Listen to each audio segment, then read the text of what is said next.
Ингээд ээлжид нэгэн Америкийг донслогсон гоё түүхээ ярихад бэлэн болж байна.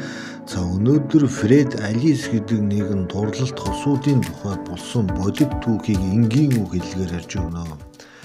За Нью-Йорк хотод суралцж байхдаа танилцсан Фред Алис хоёр оюутан цаг үеэ сайхан хамтаа өнгөрөөгөөд ажил мэргэжил энтер хийгээд Нью-Йорктоо бас өөртөө гэсэн хөл гараа олоо 5-10 цагсаа хийчихсэн. За одоо нэг л зүйл дутуу байсан, тэр бол гэрлэл.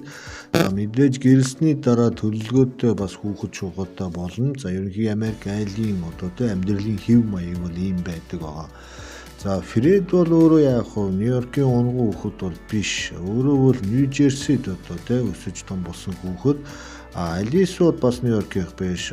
Вашингтоны Сиэтлээс ирсэн ийм охин байгаа. За ингээ энэ хоёр яг сургууль соёл гэж явж байгаа бие биендээ дурлаад Нью-Йоркод ингээд цаахан гал уламтай бадраасан.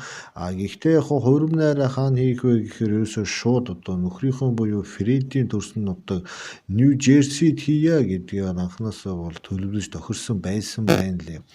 За ингээд Фред өөрийнхөө ээж аав Вольтер Валери хоёрт энэ тухай хэлсэн. За мэдээж ингэж хэлэхдээ өөрийнхөө оюутан цагаас хойш нөхөрдөж хайрлаад урсан Алисыгаа дагуулад Нью-Жерсид яваад очсон.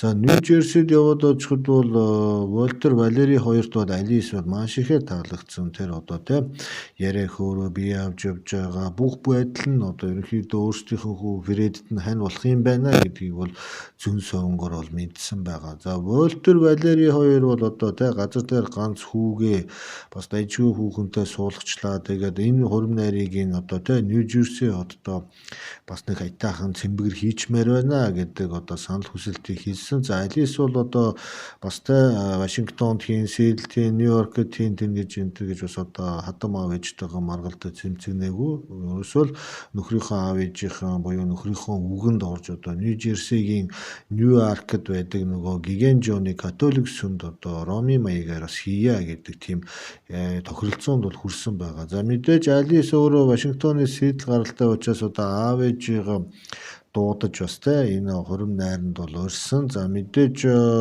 Фред Алис хоёр бол яг Нью-Жерсид үе ирж исэн учраас Вольтер Валери хоёр бол Алисыг сайн таньдаг болчихсон. Гэхдээ худууд буюу Вольтер Валери хоёр Алисын аав Феликс болон ээж Мелинда нартай бол ерөөсөө танилцаагүй байсан. Яг зураг мургийг хараад нэг ийм хүмүүс байдаг Сиэтл хотод ингэж ажиллаж амьдардаг гэдгийг нь бол мэдчихсэн. Тэгээд яг нэг хоорондоо биентэйгээ уулзаад нэг 5 гаруй өсөөлөд ай кофе ёроолдох тийм цаг зав үнэхээр байгаагүй. Ерөөсөө шууд